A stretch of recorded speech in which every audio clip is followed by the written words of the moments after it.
Hi, Professor Wills here. So we are continuing to examine in our art history class the subject of race. I have 3 examples of 20th century artworks that tackle that topic. They explore ethnic history as well as criticize racism. So let's pivot to those examples in my PowerPoint.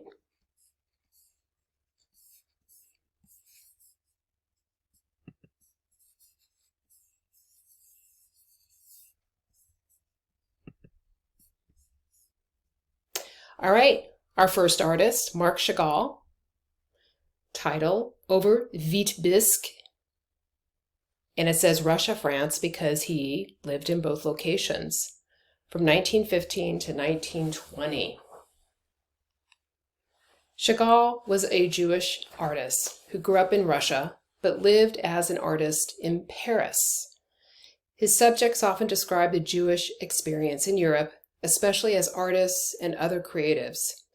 But he also described the instability of European Jews from war, economics, politics, anti-Semitism that led many East European Jews to settle in Russia, thinking they would have sanctuary, only later to be displaced again with a perpetual cycle of refugee status.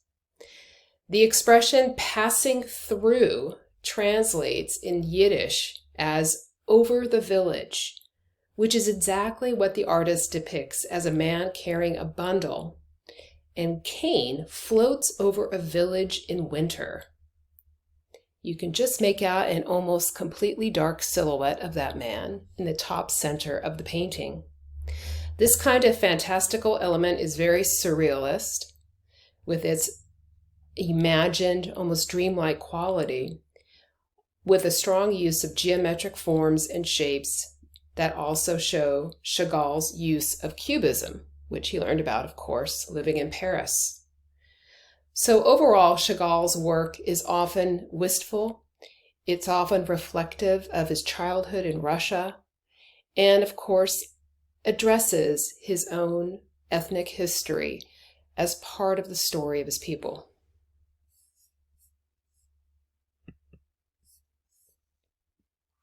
Pivoting to the United States, let's meet artist Betty Tsar. This is called The Liberation of Aunt Jemima from 1972. It's a mixed media piece.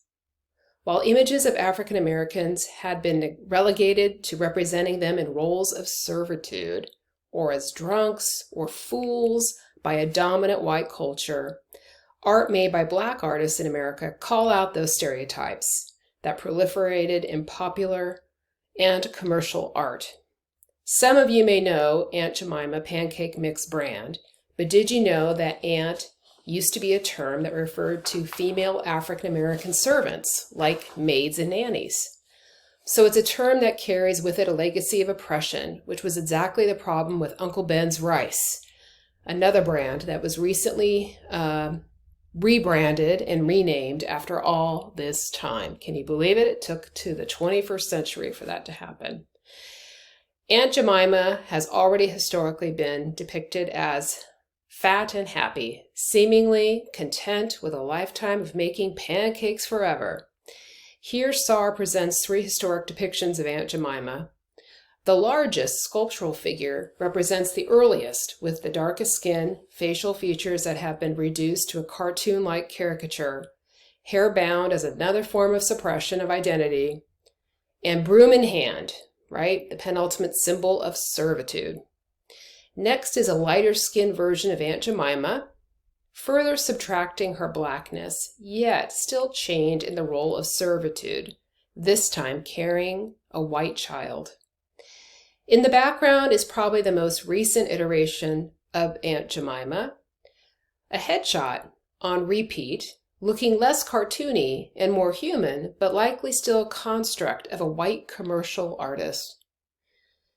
Emerging forcefully from the bottom of the piece is a black fist, a symbol of Black power that, along with the rifle and pistol, make a statement of power, completely changing up the imagined narrative of this woman from pancake maker to gunslinger.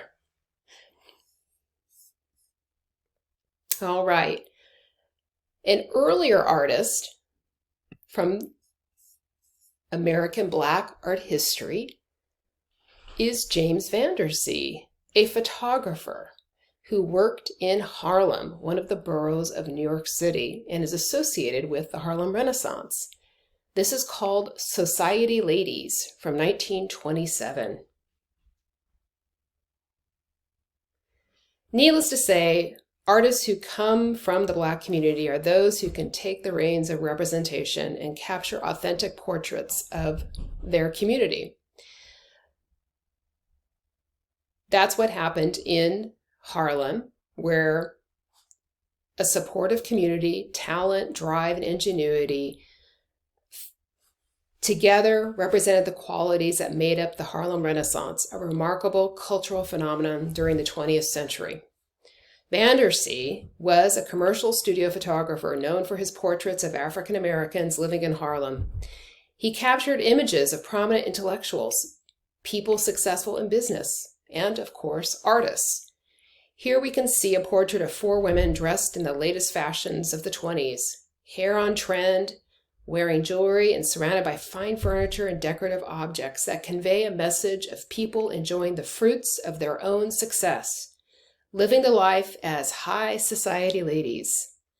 This is in direct opposition of the stereotypes seen in Betty Tsar's work of Aunt Jemima, and underscores the damage in representation when the artists of the white world in the 20th century and earlier were controlling the depictions of the Black community. Thanks for joining me.